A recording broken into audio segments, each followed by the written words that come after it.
Joining us in the studio tonight is Dylan from Brisbane band KB Theory. How's it going today, mate? It's going fantastic, actually. Thanks for having me on, guys. Anytime, dude. Who are some of the band's most prominent influences?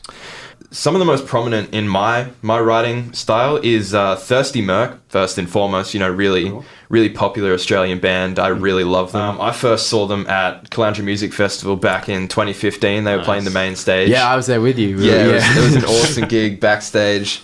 They were really, really cool. Just seeing them rock the stage and just that really classic Australian sound. I really wanted to put those influences in, a lot of what I did. Just looking up to those guys. Like ultimately, I would really love to just like support these guys. Like if they came knocking on my door and asked, would you like to support us? The answer would be a definite yes from me. Bit of a shout out. Oh, hell yeah. Thirsty Merc if you're listening, mate. I reckon they definitely are. It's guaranteed. If they're not, then what are they doing? Ray, hit me up. 5 Seconds of Summer is another one. Believe it or not, I am a boy band fan. I really do like their sound, like they're, catchy and punchy. That's another aspect of the music that I like to write. It's something that people can really sing along to and just like really get jumping. And the 1975, I know at times those guys are Which album from the 1975 is the question? You know what? Earlier? The EP. Yeah. The initial one. Definitely. That really started my love of that band. And I wanted to use a lot of the influences that they used, particularly the samples. Those guys are really good at, making samples and having it play in the back of the song, even at the forefront of the song, and just like these really catchy parts that I wanted to implement into my songs. Unfortunately, no one in the band is really that electronically abled. I don't know anything about, synth making or any of that. So putting those kind of things into the songs is not something I'm able to do currently.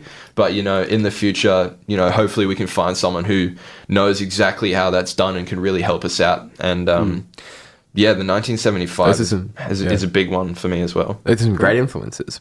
Well, how would you describe your recording process for the EP? You worked in Kick Science Studio? Yeah, Kick Science Studio in Byron Bay. Yeah, what was that like? That was a really awesome experience. Just being, down in Byron Bay for one is always gets the creative juices flowing. Like just being near the beach, definitely being near that sea breeze. You feel free. You can, all these ideas come to you just sitting out on the deck, writing some songs, listening to what you've recorded, all that kind of stuff. You think of something new all the time. It's owned by Pete Murray, and just like...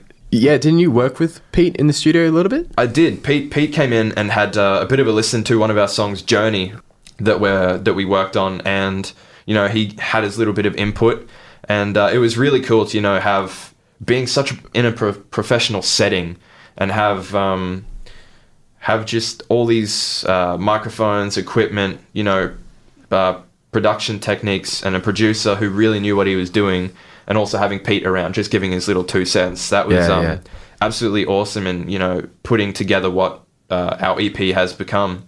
It definitely did come down to being well organized and well prepared. I did spend a lot of time making sure I had every part nailed, making sure I had played every part, and if it wasn't there, making sure that I scheduled another session with Dustin McLean, who was our producer and engineer, to go back down and record those parts and get them mixed really well. Sounds like a lot of work. It was definitely a lot of work, a lot of money, but definitely worth it in the end. Yeah, can't wait. So how much time do you think you spent in the studio?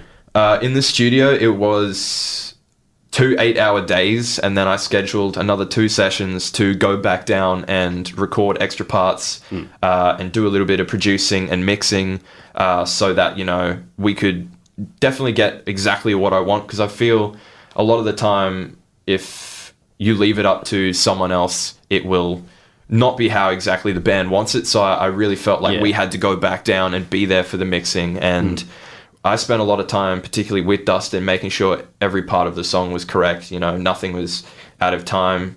Everything was exactly how the band wanted it, and that was really good. And he did exactly what we wanted. Yeah. It was perfect. Nice. Which Queensland venues really stand out to you guys, and why? For me personally, I really like the Bright Side. It's a venue that I frequent a lot. I really like, the sound there. I like the sound engineer. I really like the venue. It's really, really cool looking. As well as it's got really good local acts that play there, acts from interstate. And there's also a really good amount of international acts that play there as well. I went and saw Pup last year, which is a Canadian grunge band. They played with Bugs, and that was a really good gig. I loved that one a lot. The bright side for me also, because they host a Battle of the Band every single year, which I've played in twice now, and it's a fun time every time, just because you get to mix with all these local acts that you otherwise might not have known of or have had the opportunity to play with previously. And, the networking and just meeting all these people is really good for, local Brisbane music. Yeah, for sure. Another one is Black Bear Lodge. Yeah. It's in the valley, right in the middle, easy to get to.